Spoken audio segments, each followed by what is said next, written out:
எல்லாருக்கும் வணக்கம். ஏதாச்சும் ஒரு வித்தியாசமான ஊருக்கு சுற்றுலா போகணும்னு யோசிச்சுட்டு இருக்கீங்களா? ஆண்டுக்கு பல லட்சம் ஐரோப்பியர்கள் 2-3 நாட்கள் வரை தங்கி இருந்து சுற்றி பார்த்துட்டு போகக்கூடிய ஒரு நகரம். தமிழ்நாட்டின் பாரம்பரியமிக்க பண்பாட்டு நகரம். Welcome to heritage city Karaikudi.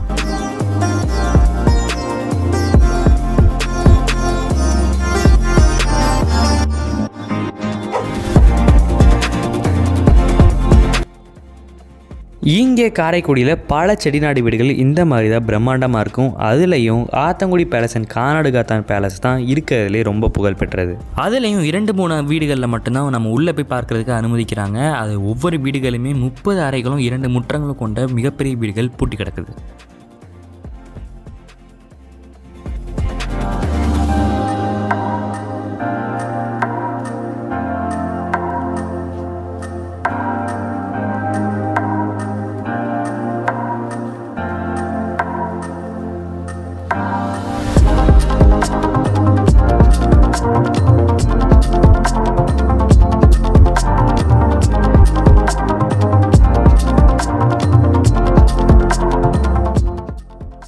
இப்போ நம்ம ரொம்ப புகழ்பெற்ற ஆத்தங்குடி டைல்ஸ் அதை மேக் பண்ணுற இடத்துக்கு வந்திருக்கோம். இந்த ஆத்தங்குடி டைல்ஸில் என்ன ஸ்பெஷல் அப்படின்னு பார்த்தீங்கன்னா, குளிர்காலத்தில் சூடாகவும் வெயில் காலத்தில் குளிர்ச்சியாகவும் இருக்கும். அது மட்டும் இல்லாமல் இந்த டைல்ஸை வீட்டில் போட்டோம் அப்படின்னா முழங்கால் வலி வராது அப்படின்னு சொல்கிறாங்க.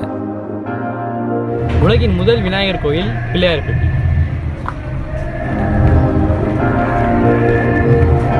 பல இடங்கள்லேருந்து பல பக்தர்கள் வந்து செல்கின்ற இந்த பிள்ளையார்பட்டி கோவில் பாண்டிய மன்னர்களால் குறைந்தபட்சம் 1600 வருடங்களுக்கு முன்னாடி கட்டப்பட்டதாக கருதப்படுது. இவ்வளவு பழமையான விநாயகருடைய புடைப்பு சிற்பத்தில் தனித்துவமாக கருதப்படுறது என்ன அப்படின்னா, மற்ற விநாயகர் சிலைகள் மாதிரி 4 கைகள் இல்லாமல் பிள்ளையார்பட்டி விநாயகர் சிலைக்கு மட்டும் 2 கைகள் இருக்கிறதா சொல்றாங்க. சிற்பக்கலை உருவான காலமான 3ஆம் நூற்றாண்டை சேர்ந்த இந்த புடைப்பு சிற்பம் உலகின் முதல் விநாயகர் கோயிலாக கருதப்படுது.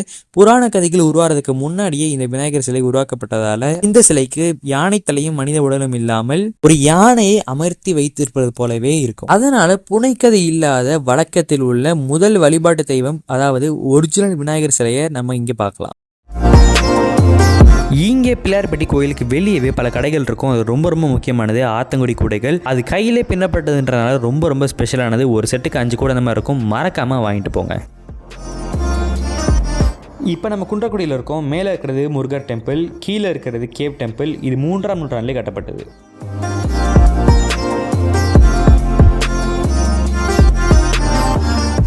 இந்த கோயிலை வெறும் ஒளியை வச்சே குடைந்து உருவாக்கியிருக்காங்க. அதுவும் இதுக்குள்ளே போய் பார்க்கும் பொழுது ஒரு 6 அடி உயரத்துக்கு சிவன் சிலை இருக்கும். அதை நம்ம உள்ளே போய் பார்த்து தொட்டு சாமி கும்பிட்டு வரலாம். இந்த கோயிலுக்குள்ள 2 சிவன் சிலைகளும் அம்மன், விநாயகர், பைரவர் மாதிரியான கடவுள் சிலைகளும் இருக்கும். இப்போ நம்ம பார்க்க இருக்கிறது கார் அண்ட் கேமரா மியூசியம்.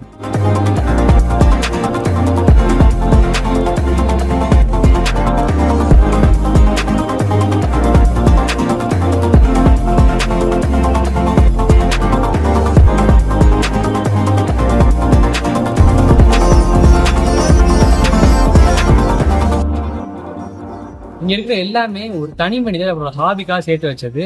இங்க இருக்கிற எல்லாமே காரு, ரேடியோ, கிராமபோன், கேமரான்னு சொல்லிட்டு பல வகையான சேர்த்து வச்சிருக்காங்க.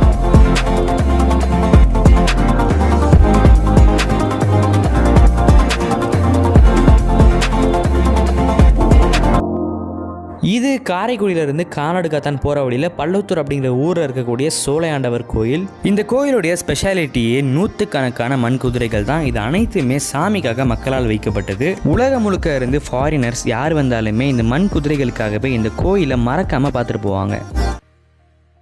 இந்தியாவிலேயே மிக பழமையான சாலைகளில் ஒன்றானது இந்த காரைக்குடி சாந்தி சாலை. 1933 போடப்பட்ட இந்த சாலை இன்னும் சில ஆண்டுகளில் நூற்றாண்டு சாலையாக போற்றப்பட இருக்குது. அப்படிப்பட்ட இந்த சாலை இன்னுமே சிதலடையாமல் அப்படியே வலுவலன்னு இருக்குது. அது மட்டும் இல்லாமல் வெளிநாட்டவர்கள்லாம் இந்த சாலையை பார்த்து ரொம்ப வியப்படைகிறாங்க. ஆனா வருத்தத்துக்குரிய ஒரு விஷயம் என்னன்னா, வரலாறு தெரியாத காரைக்குடி நகராட்சி இந்த சாலையை உடைத்துட்டு தார் சாலை போடுறதுக்கு தயாராகி கொண்டு இருப்பது என்றது ரொம்ப வருத்தமான செய்தியா இருக்கு.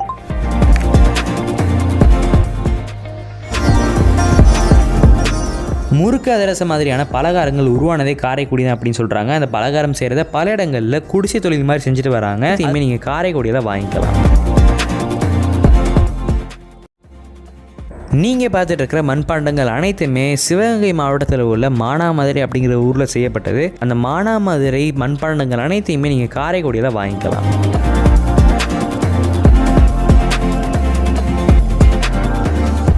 காரைக்குடிக்கு வர்ற டூரிஸ்ட்டில் பல பேர் செட்டிநாடு மரத்தூண்கள் வாங்குறதுக்கு, அலமாரி, பெரிய நிலைகள், ஜன்னல்கள் இந்த மாதிரி பல ஃபர்னிச்சர்ஸ் வாங்குறதுக்காக வராங்க.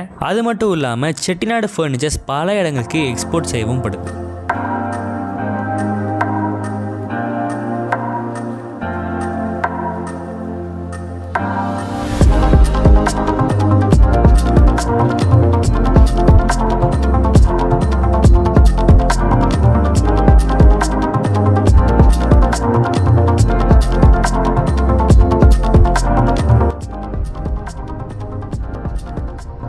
இப்போ நம்ம கல்லுக்கடி பஸாரில் இருக்கோம். கல்லுக்கடி பஸாரில் கொப்படையம்மன் கோயிலுக்கு பின்புறம் இருக்கிற கடை வீதியில் முறுக்கு கட்டை, அருவாமனை, தேங்காய் திருவி, இடியப்ப கட்டை, குளவிக்கல்னு எவர் சில்வர் பாத்திரம் வர எல்லா செட்டிநாட்டு பொருட்களுமே கிடைக்கும். இந்த பொருட்கள் எல்லாமே பல பேரால் ரொம்ப விரும்பி வாங்கப்படுது. அது மட்டும் இல்லாமல் அதை விட முக்கியமாக ஆன்டிக் மார்க்கெட் அப்படிங்கிற ஒரு கடை வீதி சுற்றுலா பயணிகளுக்கு ரொம்ப விருப்பமான இடமாகவும் இருக்குது.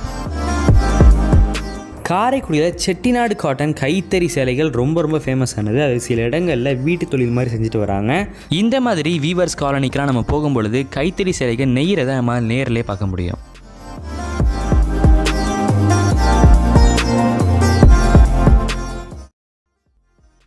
இப்போ நம்ம சோழா ஹெரிட்டேஜ் ரெசார்ட்டில் இருக்கோம்.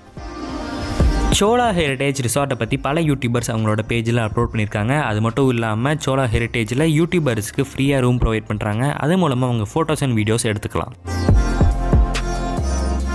இந்த ப்ராப்பர்ட்டியிலேருந்து railway station, bus stand, Kallukatti பஸார், தென்திருப்பதி, சிவன் கோயில் சொல்லிட்டு எல்லாமே 1 கிலோமீட்டர் சுற்றுலாவில் இருக்குது. அது மட்டும் இல்லாமல் இந்த ப்ராப்பர்ட்டி ரொம்ப காமாகவும் இருக்குது.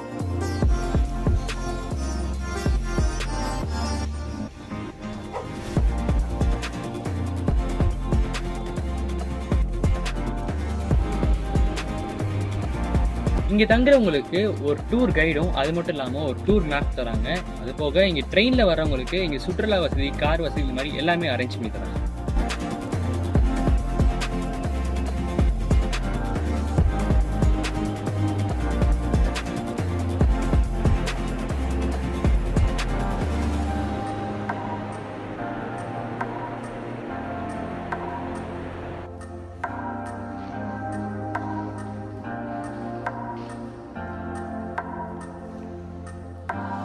சோழா ஹெரிட்டேஜோடைய ஸ்பெஷாலிட்டியாகவே அவங்களுடைய பிரேக்ஃபாஸ்ட்டை தான் சொல்கிறாங்க.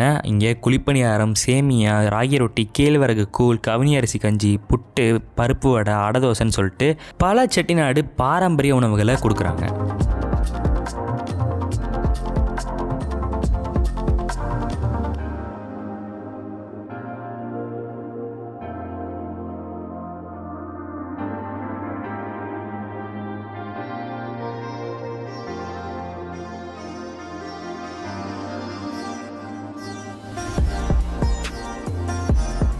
இப்போ நம்ம பெரியமத்தூர் சிவன் கோயிலுக்கு வந்திருக்கோம். இந்த கோயிலுடைய நுழைவாசல்லையே சித்தர்களுடைய யோகாசன முறைகளும், அதை தாண்டி உள்ளே போகும்பொழுது பழங்கால தமிழர்களின் இசை கருவிகளையும் வந்து பல நூறு ஆண்டுகளுக்கு முன்னாடியே பொறிச்சு வச்சுருக்காங்க.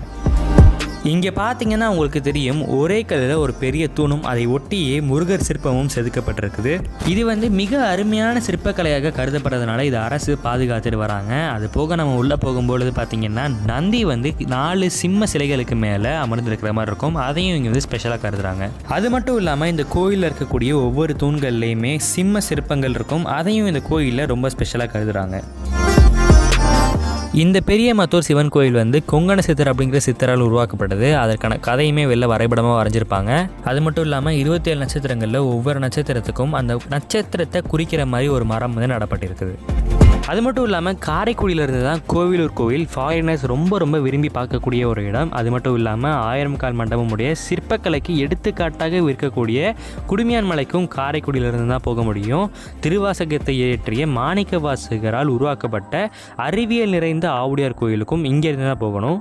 ஓரியூர் அண்ட் இடைக்காடூர் சர்ச் ரெண்டுமே காரைக்குடிக்கு பக்கத்தில் தான் இருக்குது. 2000 ஆண்டுக்கு முன்னாடி இருந்த நாகரிகத்தை அகலாய்வு செய்து கண்டுபிடிச்சி தமிழினத்தையே பெருமைப்படுத்திய கீழடியும் பக்கத்தில் தான் இருக்குது. அது மியூசியமும் நம்ம காரைக்குடிக்கு பக்கத்தில் தான் இருக்குது. இதெல்லாம் போக 2 பக்கமும் பெரிய குதிரைகளை உடைய ஐயனார் கோவில், 9 சக்தி வாய்ந்த சிவன் கோவில், வைரவன்பட்டி வைரவர் கோவில், திருக்கோஷ்டியூர் பெருமா கோவில் சொல்லிட்டு காரைக்குடி முழுக்க சுற்றுலா தலமாகவும் திருத்தலமாகவும் இருக்குது.